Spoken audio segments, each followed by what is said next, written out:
Praise the Lord.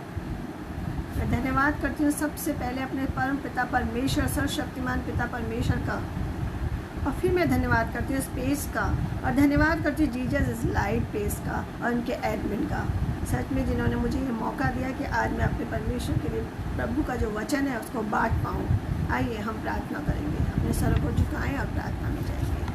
धन्यवाद धन्यवाद धन्यवाद स्तुति के योग्य पिता परमेश्वर, आपका लाखों लाख करोड़ों करोड़ों धन्यवाद करते हैं प्यारे प्रभु जी, सुंदर समय के लिए, इस सुंदर संगति के लिए पिता परमेश्वर, जो आज के दिन आपने हमें दिखाई। हम देखें पिता परमेश्वर कितने ही लोग हैं जो आज के इस दिन को देख भी ना पाए, मगर आपने हमें चुना, आज का दिन दिखाया। हम आपका धन्यवाद करते हैं। सच में पिता परमेश्वर, आपने हमारे जीवन में एक और दिन दिखाया, आपका धन्यवाद करते हैं पिता परमेश्वर। इस फेसबुक पेज के माध्यम से पिता परमेश्वर जो आज स्तुति और आराधना हो रही है पिता परमेश्वर, बहुत से लोग पिता परमेश्वर विश्वास में आ रहे हैं, इसके लिए हम आपका धन्यवाद करते हैं। इन सब चीज़ों के लिए जो आपने हमारे जीवन में की हैं पिता परमेश्वर, हम धन्यवाद करते हैं और प्रार्थना करते हैं हम पिता परमेश्वर जीजस इन लाइट के लिए पिता परमेश्वर, इनके पेज के लिए, इनके एडमिन के लिए पिता परमेश्वर, कि इन्होंने बड़ा बोझ लिया कि हम जो भी वचन को बांटते हैं पिता परमेश्वर, बहुतायत से आशीष मिलने वाली हो सके, आशीष को पाने वाले हो सके पिता परमेश्वर। हम पूरी आराधना को आपके हाथों में सौंपते हैं पिता परमेश्वर। मैं अपने वचन को पिता परमेश्वर जब बांटती हूँ पिता परमेश्वर, ज़बा मेरी हो पिता परमेश्वर, मगर वचन अपने प्रभु यीशु मसीह परमेश्वर का हो पिता परमेश्वर, ताकि जो कोई भी, मैं अपने मुंह को पिता परमेश्वर आपके सम्मुख रखती हूँ, ताकि उसके आप चौकसी करना, ताकि कोई भी ऐसी शब्द ना निकले जो आपको पसंद नहीं हो पिता परमेश्वर। पूरी छोटी सी आराधना को आपके सम्मुख रखते हुए छोटी सी प्रार्थना विनती को सुनिए, आपकी मीठी और मधुर नाम में मांग लेते हैं, आमीन। आप सभी को जय मसीह की। आइए हम अपनी आराधना को शुरू करने से पहले कुछ गीतों को गाएंगे, ताकि हमारे परमेश्वर की आराधना और स्तुति हो, परमेश्वर की महिमा देते हुए हम गीतों को गाएंगे। शून्य से लेके तूने मुझे रच लिया अपने ही रूप में, प्रेम किया है अनंत रूप से, दिया पुत्र मेरी मुक्ति के लिए। अनोखा प्यार है तेरा, करूँगा स्तुति तेरी मैं सर्वदा। अनोखा प्यार है तेरा, करूँगा स्तुति तेरी मैं सर्वदा। जग में आया यीशु स्वर्ग छोड़ के, मेरा सारा दंड से लिया उसने, कोड़े खा के क्रूस उठा के यीशु ने मुझे मुक्ति और चंगाई दे दी है। अनोखा प्यार है तेरा, करूँगा स्तुति तेरी मैं सर्वदा। अनोखा प्यार है तेरा, करूँगा स्तुति तेरी मैं सर्वदा। अन्न वस्त्र और सभी आशीषें दी मुझे उसने भरपूरी से, खतरों और सब मुसीबतों से आग की पुतली जैसे संभाला मुझे। अनोखा प्यार है तेरा, करूँगा स्तुति तेरी मैं सर्वदा। अनोखा प्यार है तेरा, करूँगा स्तुति तेरी मैं सर्वदा। सच में हम सर्वदा अपने यीशु मसीह में परमेश्वर की स्तुति करते रहें। इसी भाव में एक और गीत को हम गाएंगे। सेनाओं का यहोवा हमारे संग है, याकूब का परमेश्वर हमारा ऊंचा गढ़ है। सेनाओं का यहोवा हमारे संग है, याकूब का परमेश्वर हमारा ऊंचा गढ़ है। जिसने आकाश बनाया, जिसने पृथ्वी बनाई, जिसने आकाश बनाया, जिसने पृथ्वी बनाई, वो सर्वशक्तिमान प्रभु है।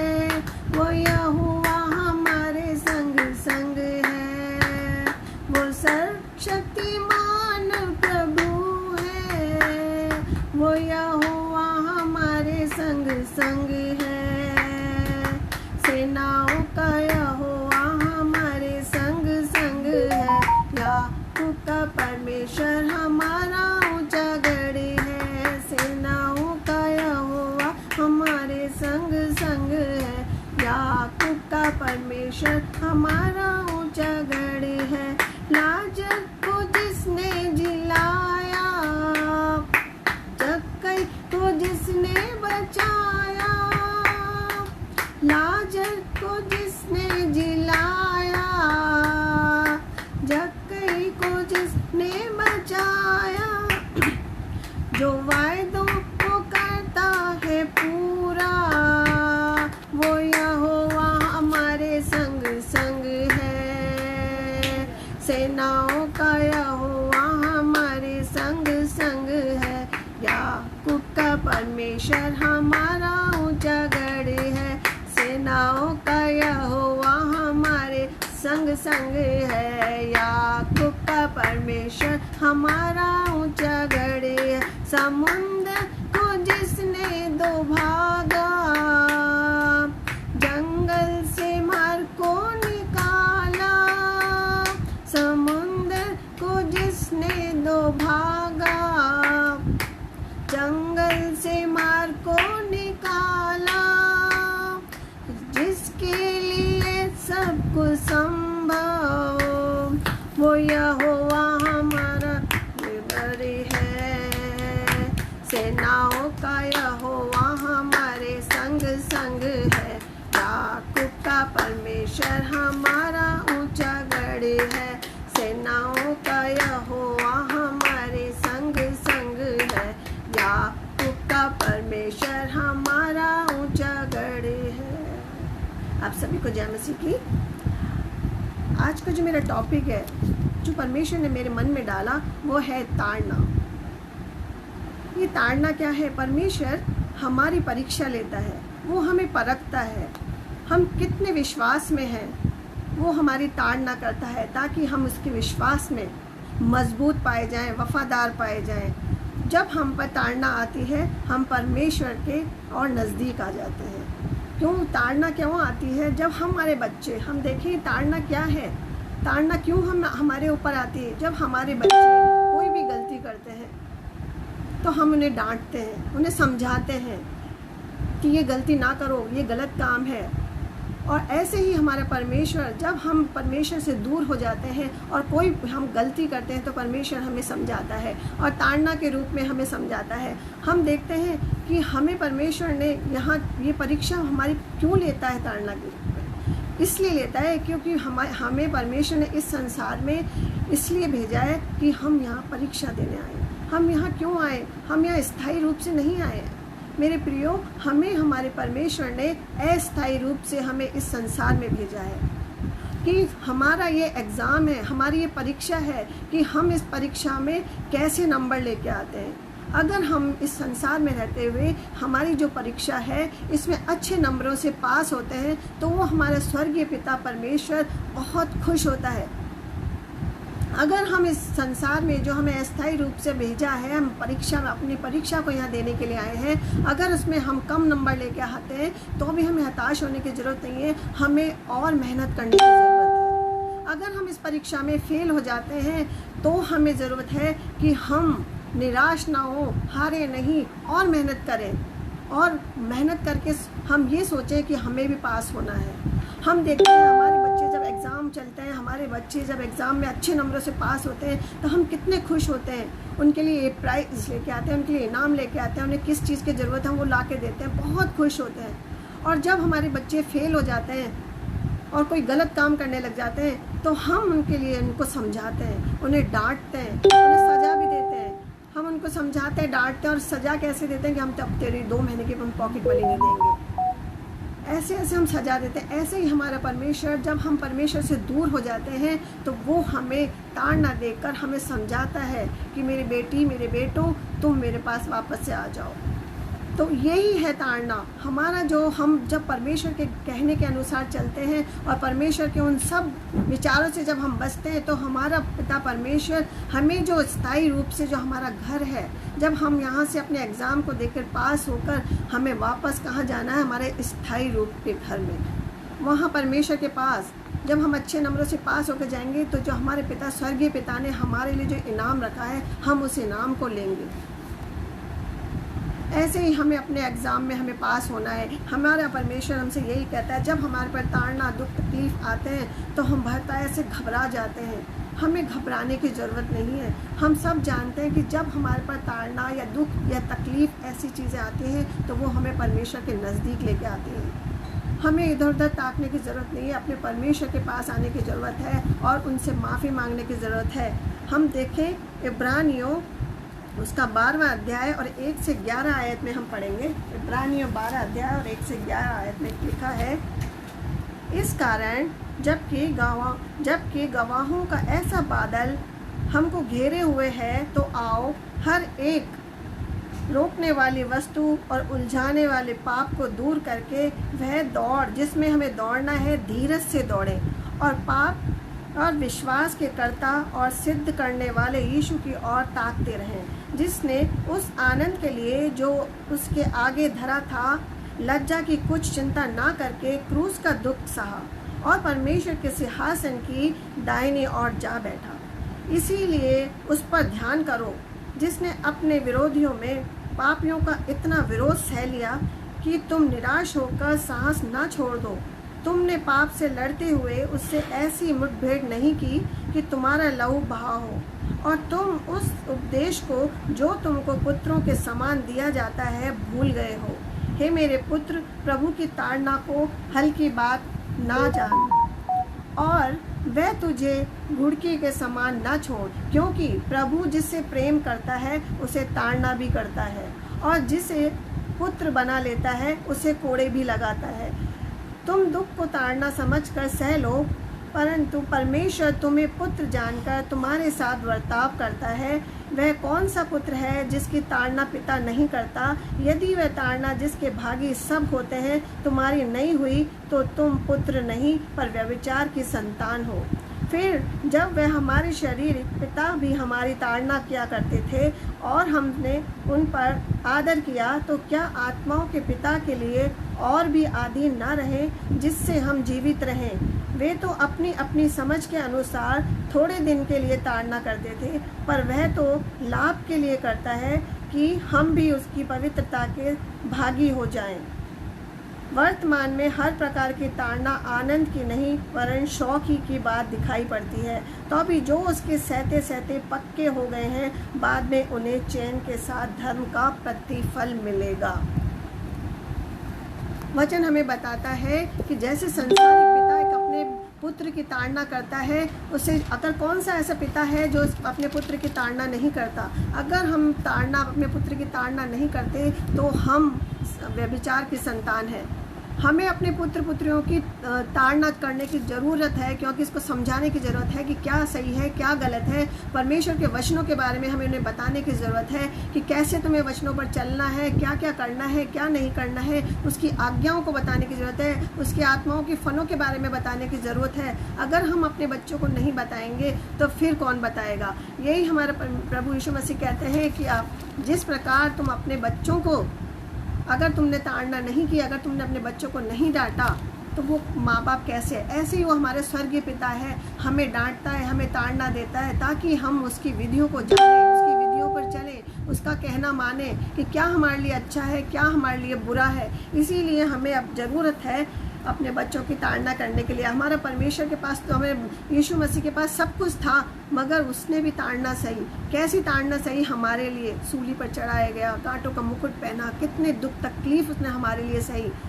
मगर जब वो इतनी दुख तकलीफ़ सहन करते हैं, हम लोग, हमारे पे भी ताड़ना पड़ती है तो हम ऐसे सहन करते हैं, उसका प्रतिफल बहुत अच्छा होता है। जैसे यीशु मसीह ने देखा कि जब वो उसने बहुत सारी ताड़ना को सही, और बाद में हम देखे, अभी हमने पढ़ा वचन में, तो वो अपने पिता परमेश्वर की दाहिनी ओर जाके बैठा है। ऐसे ही जब हम अपने उसमें बिल्कुल परिपूर्ण हो जाते हैं और अपनी परीक्षा में पूरे पास हो जाते हैं, तो ऐसे ही हमारा परमेश्वर भी हमें ऐसे ही फल देता है। ऐसे ही हम उसमें नीति वचन।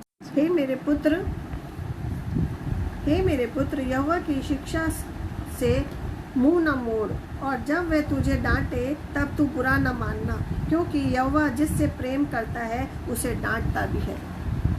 हम किसे डांटते हैं? हम अपने बच्चों को ही डांटते हैं।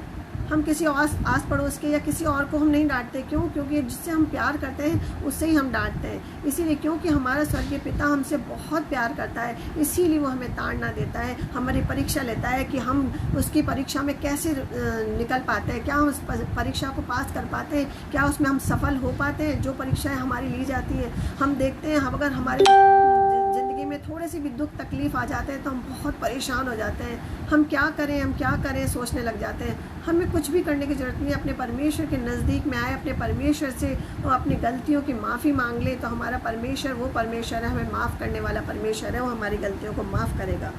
हम देखें जैसे कि बेटे जिसने वो अधिक प्यार करता है उसे ताड़ना भी देता है। हम ताड़ना से निकलने के लिए उपाय करने लग जाते हैं। कहते हैं जाकर माथा, कहीं हम ऐसे भी हो जाता है कि कहीं और जाके माथा टेकने लग जाते हैं। वही हमारा प्रभु यीशु मसीह हमें जांचता है, परखता है कि मेरी बेटी मेरे लिए क्या क्या कर सकती है। हम देखते हैं यूसुफ के जीवन को हम देखें, उस पर ताड़ना आई। कभी यीशु मसीह ने भला, उसने कभी भी कोई ऐसा काम नहीं किया था कि प्रभु के दृष्टि में कोई बुरा हो। वो इतना नेक इंसान था और प्रभु यीशु मसीह के पीछे चलने वाला था और बहुत ही अच्छा और सज्जन था। उसके जीवन में भी ताड़ना आई। ताड़ना क्यों आते? हमारा परमेश्वर हमारी परीक्षा लेता है। परमेश्वर ने जब उसकी परीक्षा ली कि वो मेरी परीक्षा में सफल होता है कि नहीं, तब हम देखते हैं कि यूसुफ के जीवन को कि वो बुरा व्यक्ति नहीं था, वो बहुत अच्छा व्यक्ति था। और जब वो छोटा ही था तब से वो सपने देखता था, और जब वो सपने देखता था तो अपने भाइयों को सपने के बारे में बताता था। और उसके पिता भी उसके बहुत प्यार करते थे, वो अपने पिता का भी लाडला था। इस कारण से उसके भाई लोग जो थे वो उससे बहुत जलन रखते थे। वो उससे जलते थे कि ये ऐसे ऐसे स्वप्न देखता है और हमसे ज़्यादा हमारा पिता उसको प्यार करता है। वो उससे जलन रखते थे। और जब उन्होंने एक योजना बनाई कि हम इसको खड्डे में डाल के मार डालते हैं, तब एक भाई ने कहा नहीं, हम अपने इसका खून का बदला अपने ऊपर क्यों लें, हम इसको बेच डालते हैं। और जब हम देखते हैं जब उसको बेच डाला गया तब भी उसने कुछ भी नहीं कहा, अपने परमेश्वर की कुछ भी निंदा नहीं की, कुछ भी नहीं किया। नहीं तो और अगर इतना सब कुछ होता है, सब कहते हैं मैं तो नहीं, तो कभी परमेश्वर की दृष्टि में कुछ भी ऐसा नहीं किया, ये सब मेरे साथ क्यों हो रहा है, उसने कुछ भी नहीं कहा। और जब हम देखते हैं कि उसको बेच डाला गया तब वो वहाँ पर गया और जेल खाने में था, वहाँ पे भी उसने कुछ भी नहीं कहा, आनंदित रहा। और जब देखते हैं कि जहाँ उस स्त्री के पास जब जो उसको जो लेके गया था पोतीफर की पत्नी के पास जब वो गया, तब वहाँ से भी वो भागा। क्यों भागा था? क्योंकि वो परमेश्वर के भय में रहना चाहता था, वो परमेश्वर का भय मानता था और वो नहीं चाहता था कि मेरे जीवन में कोई भी ऐसी गलत बात हो जो परमेश्वर को पसंद नहीं है। जब सब चीज़ों में खरा निकला, वो जेल खाने में था, वहाँ पे भी वो खरा निकला, वहाँ पे भी उसने कोई निंदा नहीं की कि मुझे ऐसा क्यों हुआ मेरे साथ, मैं तो परमेश्वर का इतना भय मानता हूँ, मेरे साथ ऐसे कुछ नहीं बोला उसने। वो आनंदित रहा। और जब परमेश्वर ने देखा कि वो मेरे अंदर कितना आनंदित है, उसने मेरी कभी निंदा नहीं की, मुझे भला बुरा नहीं कहा। और जब हम ऐसे काम करते हैं परमेश्वर को आशीष, जो परमेश्वर हमें आशीष देता है, और उसको देखो कितनी बड़ी बड़ी आशीष मिली जब उसने परमेश्वर का भय मान के उसने सारे काम किए। जब वो उसके स्वामी ने देखा कि जब से ये आया है मेरे सारे राज्य में अच्छा ही अच्छा हो रहा है, उसने अपना सब कुछ उसे सौंप दिया। वो चाहता था उसका सब कुछ ले सकता था, मगर नहीं, वो एक ईमानदार व्यक्ति था और परमेश्वर की दृष्टि में भी वो एक ईमानदार निकला। उनकी परीक्षा में भी जब उसने परीक्षा ली वो पास हुआ। क्यों? वो ईमानदार व्यक्ति था, उसने कोई गलत काम नहीं किया। और जब हम कोई गलत काम नहीं करते तो हमारा परमेश्वर, हमारा स्वर्गीय पिता बहुत खुश होता है और हमें बहुत ऐसे आशीष देता है जैसे उसके जीवन में आशीष मिली। उसको पूरे देश का प्रधानमंत्री बना दिया। और कितनी बड़ी बात है उसके लिए कि जेल खाने में भी वो बिल्कुल नॉर्मल रहा, बंदी गृह में भी नॉर्मल रहा। यहाँ तक कि जब उस पर इतनी सारी जिम्मेदारियाँ आई, उसने परमेश्वर की एक बार भी परमेश्वर की नहीं कहा, हमेशा परमेश्वर की महिमा ही की परमेश्वर ने। और जब हम परमेश्वर के लिए अच्छे काम करते हैं, उसकी महिमा करते हैं, तो परमेश्वर हमें बहुत ऐसे आशीष देता है, जैसे उसके जीवन को उसमें आशीष दी। और वो एक भाग्यवान पुरुष कहलाया गया, इतना भाग्यवान था कि उसके स्वामी ने उसको सब कुछ अपना सौंप दिया, यहाँ तक कि वो उस देश का प्रधानमंत्री भी बना। ऐसे आशीष हमें परमेश्वर हमें देता है। और हम एक जगह से और देखेंगे, जब हमें वो हमारा स्वर्गीय पिता चोट देता है तो मल्लम भी वही लगाता है। हम ये सोचें, उसके मन में भी वो दुख दे के हमें पछताने वाला परमेश्वर है। यूँ नहीं देता कि हमें दुख दे के वो खुश होता है, जब हमें दुख देता है वो बहुत पछताता है। हम देखेंगे आयुब के जीवन को देखें हम, उस पर भी ताड़ना पड़ी, उसके भी विश्वास को परखा गया कि वो विश्वास में कितना दृढ़ है। हम देखें कि आयुब जो इतना खराब व्यक्ति था, परमेश्वर के साथ चलने वाला व्यक्ति था, और परमेश्वर खुद उसकी तारीफ़ करते थे, उसकी बड़ाई करते थे कि वो इतना अच्छा व्यक्ति है, मेरे कहे अनुसार चलता है, मेरे विश्वास योग्य है, और मेरे लिए होम बलि मेल बलि चढ़ाता है। जब इतना अच्छा व्यक्ति है, उसकी भी जब उसकी भी परीक्षा हुई तो वो अपनी परीक्षा में खड़ा निकला। कितनी बड़ी बड़ी उसकी परीक्षा आई, यहाँ तक कि उसका सब कुछ नष्ट हो गया, धन दौलत सब कुछ नष्ट हो गया, उसकी भेड़ बकरियाँ सब नष्ट हो गई, यहाँ तक कि उसके बच्चे तक मर गए, और उसके इतने बड़े बड़े फुंसियाँ हो गई उसके पूरे शरीर पे। फिर भी उसने परमेश्वर की निंदा नहीं करी और परमेश्वर का धन्यवाद ही करता रहा। अपने आप को ये सोचता रहा कि जरूर मैंने कुछ ऐसा किया है, अपने आप पे सोचता रहा, मगर परमेश्वर का गुणगान करता रहा। जब हम परमेश्वर के लिए ऐसे खरे निकलते हैं, उसकी परीक्षा में सफल होते हैं, तो परमेश्वर बहुत ऐसे आशीष देता है। और देखें कि उसकी कैसी हालत थी, यहाँ तक कि उसकी पत्नी ने भी कह दिया था कि अब तो तू परमेश्वर की निंदा कर, क्योंकि तेरे साथ कितना कितना कुछ हो रहा है। मगर उसने अपनी पत्नी की भी नहीं सुनी। क्यों? क्योंकि वह विश्वास योग्य व्यक्ति था। वो जानता था कि वो मेरा ऐसा महान परमेश्वर है, सब कुछ देने वाला वही है। जब उसकी परीक्षा में वो खरा निकला, और जब उसकी परीक्षा में हम खरे निकलते हैं तो बहुत ऐसे वो आशीष देता है। और उसको कितनी आशीष दी, जितनी उसकी धन संपत्ति उसकी ख़त्म हुई थी, उससे दुगना उसको दिया। और उनके बेटा और बेटी वापस से हुआ, और उनकी बेटियों के लिए हम वचन हमें बताता है, हम बाइबल में पढ़ते हैं कि उनकी बेटियां इतनी सुंदर थी कि उनके बराबर कोई सुंदर नहीं हुआ, और उनके सारा कुछ जो भी उसका नष्ट हुआ था उसको वापस से मिल गया। ऐसे हमारी परीक्षाओं को परमेश्वर लेता है। जब हम उसकी परीक्षा में सफल होते हैं, जैसे हमारे बच्चे हमारी कहे अनुसार चलते हैं, तो हम बहुत खुश होते हैं, क्योंकि हम तो इंसानी माँ बाप हैं, हम बहुत खुश होते हैं। ऐसा हमारा स्वर्गीय पिता खुश होता है जब हम उसके लिए भी अच्छे काम करते हैं। और वो जब हमसे ये चाहता है कि मैं देखता हूँ, हमें परखता है कि ये परख में कैसे निकलते हैं। जब हम उसकी परख में अच्छे निकलते हैं तो बहुत खुश होता है। इसीलिए हम अपने परमेश्वर की इच्छाओं को जाने कि वो हमसे क्या चाहता है। और हम देखें नीति वचन उसका 23वां अध्याय उसके 13 और 14 आयत में लिखा है, लड़के की ताड़ना ना छोड़ना, क्योंकि यदि तू उसका छड़ी से मारे तो वह मरेगा नहीं, वह ना मरेगा। तू उसकी छड़ी से मारकर अपना प्राण अधोलोक से बचाएगा। हम बच्चों को बताएं, परमेश्वर के बारे में बताएं, क्योंकि वचन हमें बताता है कि तू अगर छड़ी से मारेगा अपने बच्चों को, बेटे को, तो वो मरेगा नहीं, वरन उसे हमेशा ये याद रहेगा कि मुझे इस बारे में क्यों पिटाई हुई थी, ये मैंने गलत काम किया था, तो वो उस गलत काम को नहीं करेगा। ऐसे ही हमारे परमेश्वर हमसे कहता है कि जो हमें ताड़ना मिलती है, हम समझ जाते हैं कि हमने कोई ज़रूर गलत काम किया है, इसीलिए परमेश्वर ने हमें ऐसा किया है, तो हमें उस गलत काम को छोड़ना है और परमेश्वर की उस परीक्षा में सफल होना है।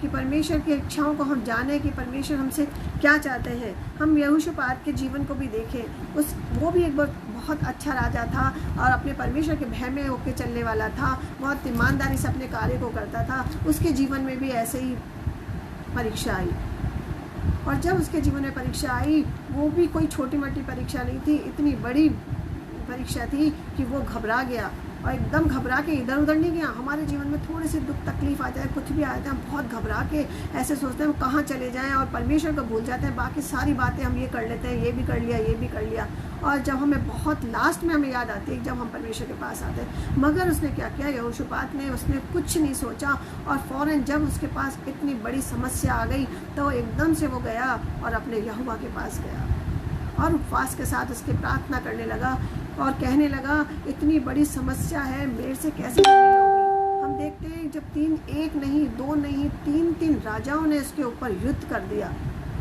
जब युद्ध करने की तैयारी हो गई, वो भी ऐसे एंड टाइम पे कि उसके पास अपने सेवकों को, अपने योद्धाओं को तैयार करने का टाइम भी नहीं था। वो कैसे अपने योद्धाओं को तैयार करता, उसके पास टाइम भी नहीं था। और एकदम से तीन तीन राजाओं ने उसके ऊपर चढ़ाई कर दी, उसके पास बिल्कुल टाइम नहीं था, उसको कुछ समझ में नहीं आया। और जब हमें कुछ समझ में आता, सीधा हम अपने परमेश्वर के पास जाएं। और वह यहोवा परमेश्वर के पास गया और प्रार्थना करने लगा कि हे परमेश्वर, ये बात मेरे बस की बात नहीं है, इसे आप ही देखें। ऐसी हमें ज़रूरत है कि जब हम पे कोई मुसीबत आती है, कोई बीमारी आती है, हम कहें पिता परमेश्वर, ये मेरे बस की बात नहीं है, मैं इससे नहीं कर सकता, आप ही इसे देखें। जब हम अपने परमेश्वर से ऐसी प्रार्थना करेंगे तो वो हमारी प्रार्थनाओं को सुनता है और हमारी जो परेशानी है वो उसकी परेशानी जाती है। वो हमें परेशानियों से निकाल लेते हैं, वो हमें बड़ी से बड़ी बीमारियों से निकाल लेते हैं। जब हम उनसे प्रार्थना करते हैं, हम सबसे पहले प्रायोरिटी अपने परमेश्वर को दें। जो भी हमारे से नहीं हो रहा, हम अपने परमेश्वर को कह दें, हमसे ये बात नहीं हो रही और आप ही करें परमेश्वर। जैसे यहोशापात ने कहा कि ये मेरे बस की बात नहीं है, मेरे बस के बाहर है, मैं इसे नहीं कर सकता। और हम देखते हैं कि परमेश्वर ने उससे कहा, मत डर मेरे बेटे, ये तेरा युद्ध नहीं, ये मेरा युद्ध है। और परमेश्वर ने वो युद्ध लड़ा। हालेलुया, आमीन। ऐसा परमेश्वर हमारा महान है। वो हमारे इसीलिए परीक्षा लेता है, वो हमें जांचता है, परखता है कि हम उसके विश्वास में कैसे हैं। हमें आज उनके विश्वास में दृढ़ होने की ज़रूरत है, उसकी परीक्षा में पास होने की ज़रूरत है, जैसे यहोशापात ने किया। हम देखें दूसरा इतिहास, उसकी 7वां अध्याय, उसकी 11 और 12 आयत में, तूने जो भवन बनाया उसे मैंने अपना लिया है कि जो प्रार्थना वहाँ से की जाएगी वो पूरी होगी। जब अपने जो भवन से जो भी प्रार्थना होगी वो पूरी होगी, पूरी सुनी जाएगी। फिर उसके 7वें अध्याय के हम 13 और 14 आयत में देखते हैं, यदि मैं आकाश को ऐसा बंद करूं कि वर्षा ना हो, या टिड्डियों को देश उजाड़ने की आज्ञा दूं, या अपनी प्रजा में मरी फैलाऊं।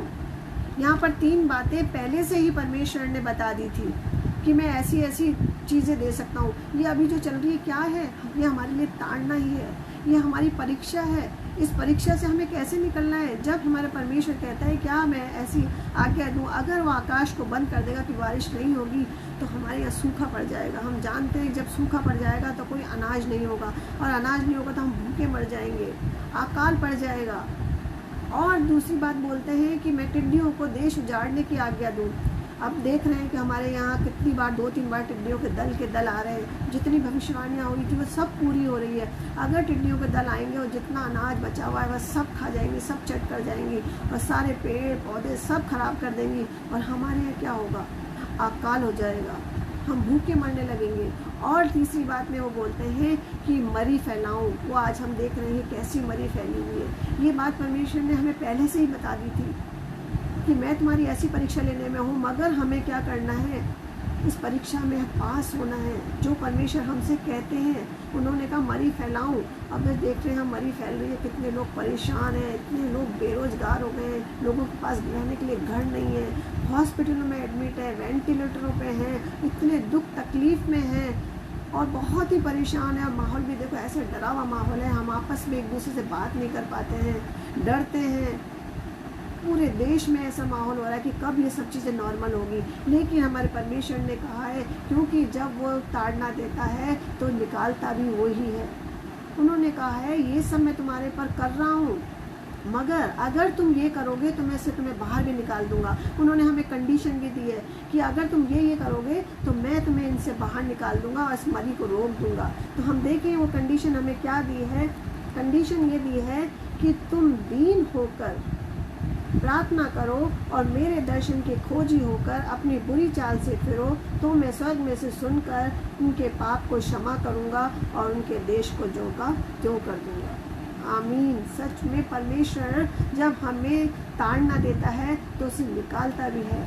जब ये सब चीज़ें हम देख रहे होते हुए तो हमें ज़रूरत है, अभी सच में मेरे प्रियो हमें ज़रूरत है अपने आप को दीन बनाने की, नम्र बनाने की और प्रार्थना करने की। जैसे कि परमेश्वर हमसे कह रहे हैं कि जब तुम ये करोगे तो मैं सब चीज़ों को ख़त्म कर दूँगा। आज हम सब मिलकर अपने आप को दीन बनाएं और अपने परमेश्वर से प्रार्थना करें, तब वो परमेश्वर जो स्वर्ग में है हमारी प्रार्थनाओं को सुनकर हमें सब जो हमारी ये बीमारियां हैं इनसे बचाएगा, इस महामारी से हमें बचाएगा। उसने कहा मैं स्वर्ग में से सुनकर तुम्हारे पापों को क्षमा करूँगा। आज हमें ज़रूरत है अपने पापों को मानने की कि मैं बहुत पापी हूँ, मैंने बहुत गलती की है और आज मैं अपने पापों का अंगीकार करती हूँ, मुझे क्षमा कर दीजिए। तब वो परमेश्वर जो स्वर्ग में है हमारे पापों को क्षमा करेगा और हमारे देश को ज्यों का त्यों कर देगा। उसका प्रॉमिस है और हम जानते हैं जो परमेश्वर बोलते हैं वो कभी भी टलता नहीं है। उन्होंने हमें बताया आज हमें ज़रूरत है इन सब करने की। हम देखें इब्रानियों उसका 3 अध्याय उसकी 11वीं आयत में लिखा है, अगर हम चाहते हैं ताड़ना सहते रहें, सहते सहते पक्के हो जाएं, तो हम चैन के साथ धर्म का प्रतिफल मिलेगा। हमें क्या मिलेगा?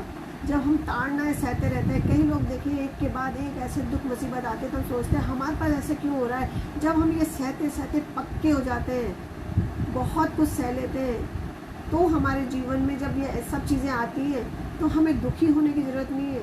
हमें खुश होना चाहिए कि ये दुख तकलीफ जो आती है तो क्या है, परमेश्वर हमें यूज़ में ले रहा है, परमेश्वर हमारे को परख रहा है। हमें खुश होने की ज़रूरत है कि आज हम परखे जा रहे हैं। हम निराश हो जाते हैं, परेशान हो जाते हैं कि हम तो सब कुछ करते हैं, हम तो परमेश्वर के लिए इतना काम करते हैं, फिर भी ये सब चीज़ें हमारे पास क्यों आ रही है, हमारे साथ ऐसे क्यों हो रहा है। ऐसे कहने की ज़रूरत नहीं है। सच में मेरे प्रियो, हमें खुश होने की ज़रूरत है कि आज हमारा परमेश्वर हमारी परीक्षा ले रहा है, क्योंकि परमेश्वर ने कहा है जिससे वो ज़्यादा प्रेम करता है उसी की परीक्षा लेता है। तो आज परमेश्वर हमसे प्यार करता है, इसीलिए वो हमें परीक्षा लेता है कि मेरे बेटा कितने परीक्षा में पास होते हैं या फेल होते हैं। हमें ज़रूरत है उसमें दृढ़ होने की, परमेश्वर में विश्वास रखने की। जैसे हम देखें अय्यूब ने रखा, जैसे हम देखें यूसुफ ने रखा, जैसे यहोशापात ने रखा और कैसे दृढ़ निकले वो और कितनी उन्हें आशीष मिली। ऐसी आज हमें ज़रूरत है। मैं भी देखूं मेरे जीवन में मैंने बहुत सी ऐसी ताड़नाओं को सहा है और मैं उसमें दृढ़ निकली हूँ। तो मैं सबको यही कहना चाहती हूँ कि जब भी हमारे पास दुख तकलीफ है हम घबराएं नहीं, हमें खुश होने की ज़रूरत है कि परमेश्वर हमारी परीक्षा ले रहा है और उस परीक्षा में हम सफल होंगे, क्योंकि अगर वो हमें ताड़ना देता है तो निकालता भी वही है। और हम देखें एक माँ थी जो अपने छोटे से घर में रहती थी और उसका छोटा सा बच्चा था और वो कुछ चीज़ लेने के लिए गई, अपने बच्चों को अकेले छोड़ के चली गई और जब वो दूध लेकर वापस आ रही थी तो उसने देखा जिस घर में वो रहता था छोटा सा घर था, उस घर में आग लग गई और वो दूर से भागती हुई आ रही थी, बचाओ बचाओ बचाओ, मगर किसी ने उसके घर में जाकर उस बच्चे को नहीं बचाया और वो बहुत घबराई हुई थी। और जब भाग के आई उसने कुछ भी नहीं देखा, अपनी साड़ी को सर पे लपेटा और अंदर घुस के उस बच्चे को बचा के ले आई। और हम देखें उस बच्चे को बिल्कुल कोई बाल भी बांका नहीं हुआ उस बच्चे का, उस माँ ने उस बच्चे को बचाया। और देखते हैं जब माँ ने अपना चेहरा देखा तो हम देखते हैं कि उसकी माँ पूरी झुलसी हुई थी, पूरी जल चुकी थी और जितने लोग पास में आसपास में खड़े थे सब लोग तमाशा देख रहे थे, कोई भी उसको बचाने के लिए नहीं गया था। और हम देखते हैं जब वही बच्चा जो छोटा सा था जिसे उसकी माँ ने उसे बचाया था, उसे उसने बहुत लाड़ प्यार से पाल के उसको बड़ा किया और जब वो बच्चा बड़ा हुआ तो हम देखते हैं कि अपनी माँ को देखकर उसे शर्म आती थी। वो हमेशा कहता था माँ अपना मुंह को ढक के रखा करो, क्यों? क्योंकि उसको जला हुआ चेहरा दिखता था, वो अपनी माँ को देख के शर्माता था। और एक बार ऐसा होता है मेरे प्रियो कि जब उसके बेटा जब बड़ा हो जाता है और उसको डिग्री मिलने वाली होती है, उसकी माँ इतनी खुश होती है कि आज मेरे बेटे को डिग्री मिलेगी, मैं उसको डिग्री लेता हुआ देखूंगी। कितनी जो मैंने मेहनत की अपने बेटे पे वो आज मेरी मेहनत सफल होएगी और मैं देखूंगी मेरे बेटा जब डिग्री लेगा कि कैसे वो डिग्री लेता है और मेरा नाम वहाँ अनाउंस होगा और मैं सामने खड़ी होगी अपने बेटे के। मगर हम देखते हैं जब उसकी डिग्री मिलती है उसने अपनी माँ को बताता नहीं है, मगर उसकी माँ को कहीं से पता चलता है और वह जाके चुपचाप दरवाजे के पास खड़ी हो जाती है, क्योंकि उसको समझ में नहीं आता वो कहाँ बैठे कहाँ जाए।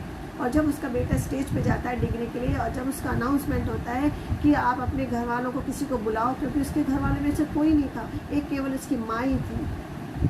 तो उस बेटे ने देख लिया कि मेरी माँ वहाँ खड़ी हुई है, मगर उस बेटे ने अपनी माँ को नहीं बुलाया और कह दिया मेरा इस दुनिया में कोई नहीं है, मैं तो अकेला हूँ, मुझे ही डिग्री दे दो।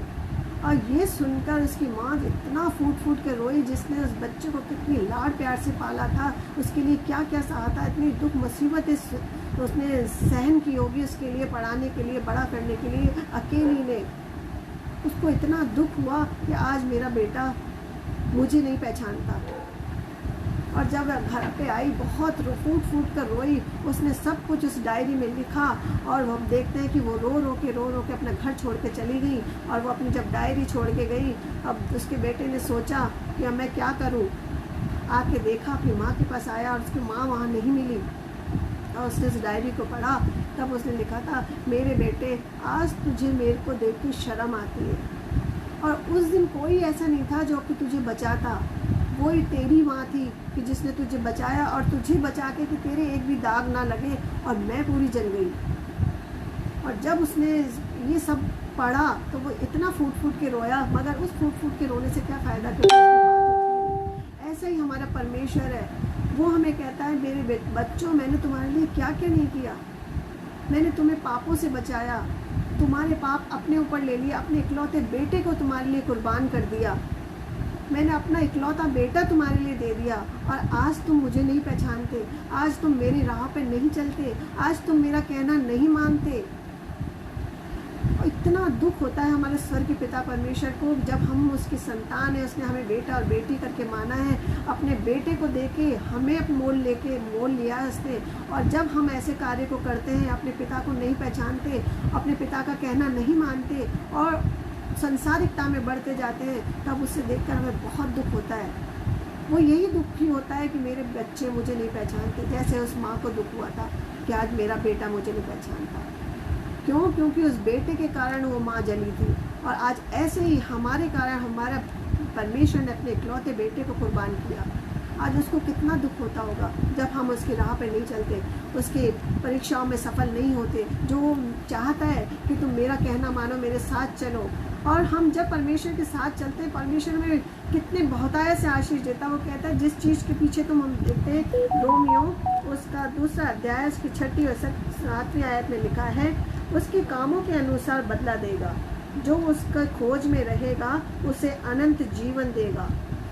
वो देखें, वो हमारे कामों को देखता है कि हम कैसे काम कर रहे हैं, वो हमारे कामों के अनुसार हमें बदला देगा। अगर हम अच्छे काम कर रहे हैं, परमेश्वर की राह पे चल रहे हैं, तो वो हमें अच्छा प्रतिफल देगा। अगर हम उसकी राह पे नहीं चल रहे, उसके मुताबिक अपने जीवन को नहीं बिता रहे, तो वो हमें नहीं पहचानेगा। हमें आज ज़रूरत है अपने परमेश्वर के पीछे चलने की। हम देखें, एलियाजर के पुत्र को देखें, हम परमेश्वर की दृष्टि में अच्छे नहीं थे। अपने पुत्र की ताड़ना क्यों अच्छे नहीं थे? क्योंकि उसने अपने पुत्र की ताड़ना न की थी। अगर वो ताड़ना करता तो वो नाश ना होते।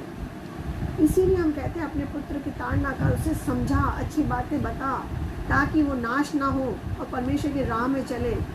अगर हम जैसे उसने अपने पुत्रों की ताड़ना नहीं की और वो नाश हो गए। हम देखें लूका उसका 22वां अध्याय उसकी 31 आयत में लिखा है, हे शमौन, देख शैतान ने तुझको मांग लिया है कि गेहूं की नाई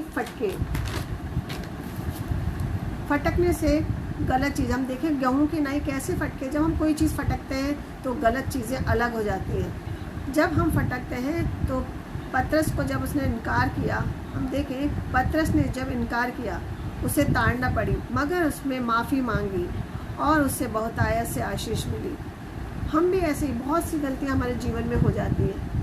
हम गलतियों में पड़े नहीं रहे, अपने परमेश्वर से माफ़ी मांग लें और वो माफ़ करने में हमारा परमेश्वर हमें माफ़ कर देता है। और जब वो माफ़ कर देता है तो हम बहुतायत से आशीष देता है। जैसे पतरस को देखे, जैसे कितनी बातों में मुकर गया था और फिर परमेश्वर ने उस पर ताड़ना की, उसने माफ़ी मांगी और परमेश्वर ने बहुतायत से उसे आशीष दी।